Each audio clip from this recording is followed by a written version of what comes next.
Welcome to the Imitone tutorial series. Today we're going to learn to use Imitone with Logic. Apple offers a free music making app called GarageBand to all users of Mac and iOS. Logic Pro 10, on the other hand, represents a more advanced option for uses ranging from orchestral composition to live performance to EDM. Today we're going to be using Imitone version 0.10c. Imitone is available direct from our website, imitone.com. Imitone is in early access, which means you can make a purchase and get a copy of the software immediately, but it's still in development, and it's going to continue to improve. Our standard edition is available for $25 US, while our Experts edition, Imitone Studio, runs $75.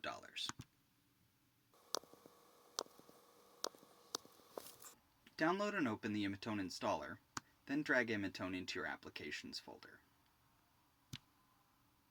After installing, we can open Imitone at any time by going to Spotlight, that's the magnifying glass in the corner of our screen, typing in Imitone and pressing Enter.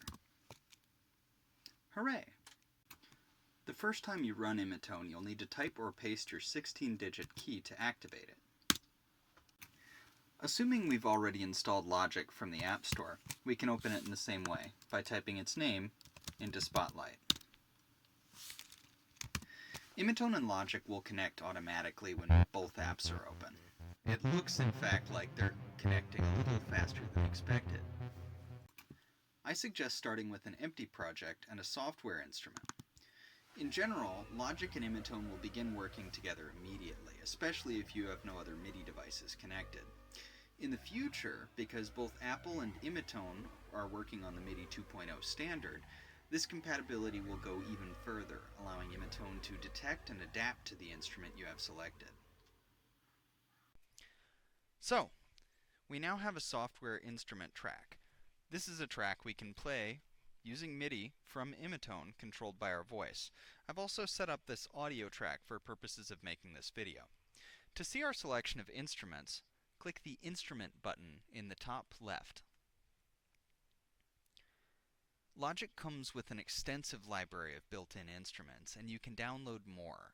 The library includes guitars, orchestral instruments, and synthesizers, among many other goodies. I suggest you explore. Let's try a few now. As a general rule, it's much easier to be musical if we pick a key and scale other than chromatic. Generally, you should try a few different options and figure out what works best for your song. I also recommend looking for an instrument preset that matches what you're playing. In this case, synth might be a little less chaotic. Ba, ba, ba, ba. A particularly useful tool when improvising with Imitone Logic is Logic's virtual drummers, which come in a variety of personalities and playing styles.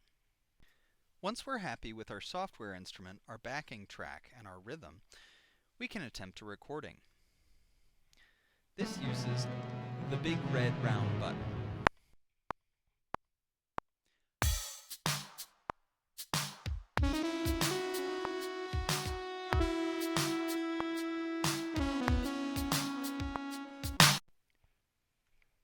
Press the square stop button to stop recording.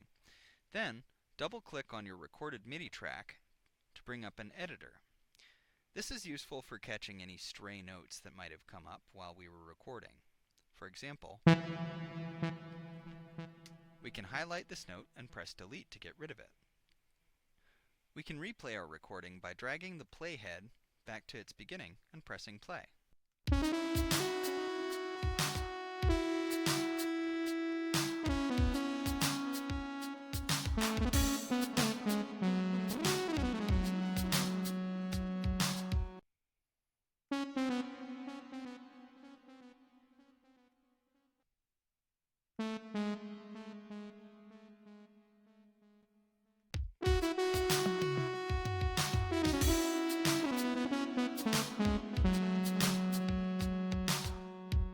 This is only scratching the surface of what's possible with Imitone and Logic, and there's a whole world of Logic tutorial videos out there. I recommend you look into them as you learn.